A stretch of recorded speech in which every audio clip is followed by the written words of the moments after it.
بسم اللہ الرحمن الرحیم۔ السلام علیکم۔ چینل پر نئے آنے والے حاضرین سے گزارش ہے کہ چینل کو لازمی سبسکرائب کر دی۔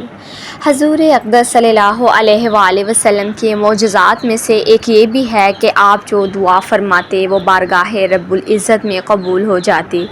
یہ باب نہایت وسیع ہے، صرف چند مثالیں درج کی جاتی ہیں۔ حضرت انس بن مالک رضی اللہ تعالی عنہ کی ماں نے حضور صلی اللہ علیہ وآلہ وسلم کی خدمت میں عرض کی، یا رسول اللہ صلی اللہ علیہ وآلہ وسلم، انس آپ کا ادنیٰ غلام ہے، اس کے حق میں دعائے خیر فرمائیں۔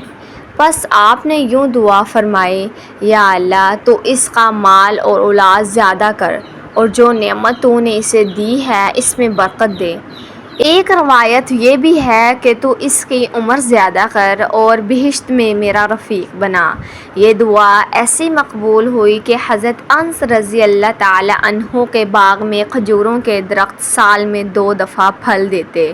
ان کی اولاد 100 سے زیادہ تھی، تقریباً 100 برس کی عمر پائی۔ آخر عمر میں فرمایا کرتے تھے کہ مجھے امید ہے کہ حسب دعائے رسول اللہ صلی اللہ علیہ وآلہ وسلم میں بہشت میں آپ کا رفیق بھی ہوں گا۔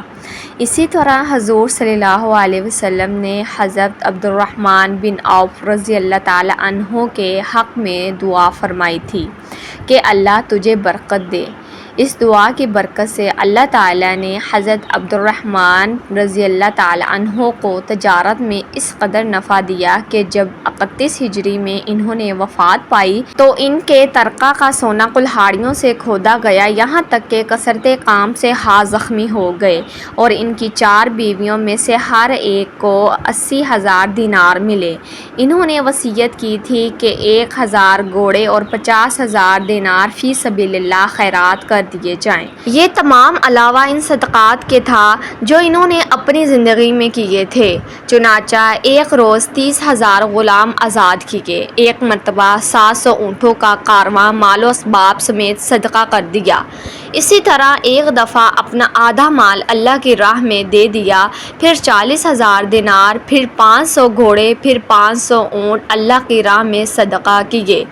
جنگ احد میں حضرت سعد بن ابی وقاص رضی اللہ تعالی عنہ حضور صلی اللہ علیہ وسلم کے آگے بیٹھے ہوئے تیر چلا رہے تھے اور یوں کہہ رہے تھے، یا اللہ یہ تیرا تیر ہے، اس سے تو اپنے دشمن کو ہلاک کر۔ اور حضور صلی اللہ علیہ وسلم فرما رہے تھے، یا اللہ اس کا نشانہ درست کر دے اور اس کی دعا قبول کر لے۔ آپ کی دعا سے حضرت سعد رضی اللہ تعالی عنہ مستجاب الدعوات بن گئے، جو دعا کرتے قبول ہو جاتی اور جو تیر پھینکتے وہ کبھی خطا نہ کرتا۔ حضرت عبداللہ بن عباس رضی اللہ تعالی عنہ کے حق میں حضور صلی اللہ علیہ وسلم نے دعا کی تھی کہ یا اللہ اس کو دین میں فقیہ بنا دے۔ اس دعا کی برکت سے حضرت ابن عباس رئیس المفسرین اور حبر الامت بن گئے۔ ایک روز آپ صلی اللہ علیہ وسلم نے فرمایا کہ جو شخص میری اس دعا کے تمام ہونے تک اپنا کپڑا بچھائے رکھے گا وہ میری احادیث میں سے کبھی کچھ نہ بھولے گا۔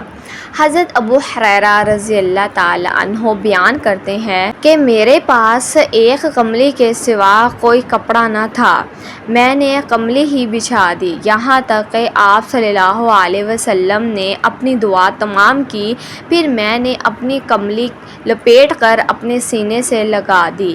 قسم ہے اس ذات کی جس نے آپ صلی اللہ علیہ وسلم کو حق دے کر بھیجا ہے کہ میں آپ کی احادیث کو آج تک نہیں بھولا۔ جب حضرت طفیل بن عمر دوسی رضی اللہ تعالی عنہ حضور صلی اللہ علیہ وسلم کے دست مبارک پر اسلام لائے تو انہوں نے یوں عرض کیا، یا رسول اللہ صلی اللہ علیہ وسلم، میری قوم میری اطاعت کرتی ہے، میں اس کے پاس جاتا ہوں اور اس کو دعوت اسلام دیتا ہوں، آپ میرے لیے دعا فرمائیں، میرے لیے دعا کا کام آسان ہو جائے، اور یہ کہ اللہ مجھے کوئی نشانی عطا فرما دے۔ آپ صلی اللہ علیہ وسلم نے دعا فرمائی، یا اللہ اس سے کوئی نشانی عطا فرما۔ حضرت طفیل بن عمر رضی اللہ تعالی عنہ آپ صلی اللہ علیہ وسلم کی دعا لے کر وطن کی طرف روانہ ہوئے۔ طویل سفر کے بعد اپنی بستی کے قریب پہنچے تو سورج غروب ہو چکا تھا۔ ساری وادی اندھیرے میں ڈوب چکی تھی۔ راستہ دو پہاڑوں کے درمیان سے ہو کر جاتا تھا۔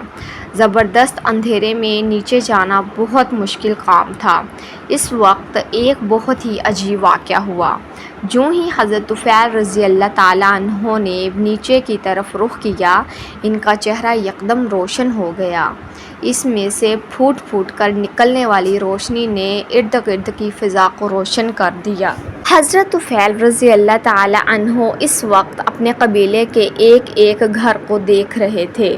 یہ حضور صلی اللہ علیہ وسلم کی دعا کا اثر تھا۔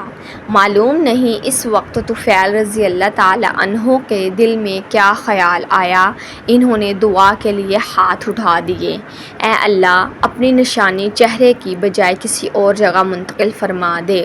ابھی یہ الفاظ منہ سے نکلے ہی تھے کہ روشنی ان کے کوڑے میں آ گئی۔ اب ہاتھ میں پکڑا ہوا کوڑا مشعل کا کام دے رہا تھا۔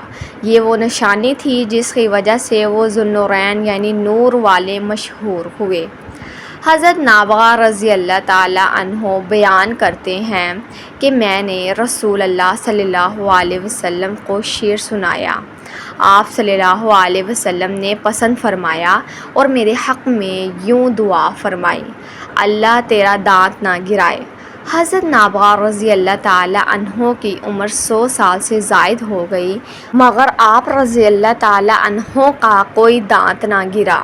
حضرت ثابت بن زید رضی اللہ تعالی عنہ نے عرض کیا، یا رسول اللہ صلی اللہ علیہ وآلہ وسلم، میرا ایک پاؤں لنگڑا ہے، زمین پر نہیں لگتا۔ حضور صلی اللہ علیہ وسلم نے میرے حق میں دعا فرمائی اور وہ پاؤں اچھا ہو گیا اور دوسرے کی طرح زمین پر برابر لگنے لگا۔ حضرت عروۃ البارقی رضی اللہ تعالی عنہ کے لیے حضور صلی اللہ علیہ وسلم نے دعا فرمائی کہ یا اللہ اس کے سودے میں برکت دے۔ اس کے بعد حضرت عروہ جو چیز خریدتے خواہ وہ مٹی ہو، اس میں نفع ہی ہوتا۔ حضور صلی اللہ علیہ وآلہ وسلم کی تشریف آوری سے پہلے مدینہ میں طاعون وبا سب سے زیادہ رہا کرتی تھی۔ آپ صلی اللہ علیہ وسلم کی دعا سے ایسی دور ہوئی کہ آج تک وہ مبارک شہر وبا و طاعون سے محفوظ ہے اور محفوظ رہے گا۔ جب قریش نے ایمان لانے سے انکار کر دیا تو حضور صلی اللہ علیہ وسلم نے دعا فرمائی، یا اللہ ان پر حضرت یوسف علیہ السلام کے 7 سالوں کی طرح 7 سال قحط لا۔ چنانچہ ایسا ہی ہوا اور یہاں تک نوبت پہنچی کہ قریش نے مردار اور ہڈیاں کھائیں۔ ابو سفیان نے آپ صلی اللہ علیہ وسلم کی خدمت میں عرض کیا، یا محمد صلی اللہ علیہ وسلم آپ کی قوم ہلاک ہو گئی، اللہ سے دعا کیجئے کہ قحط دور ہو جائے۔ پس آپ نے دعا فرمائی اور وہ مصیبت دور ہو گئی۔ حضور صلی اللہ علیہ وسلم نے کسرا پرویز کو جو دعوت اسلام کا خط لکھا تھا، اس نے اسے پڑھ کر پھاڑ دیا۔ جب آپ نے یہ سنا تو فرمایا کہ اس کا مالک پارا پارا ہو جائے۔ چنانچہ ایسا ہی ہوا کہ فارس سے اقاصرہ کی سلطنت ہمیشہ کے لیے جاتی رہی۔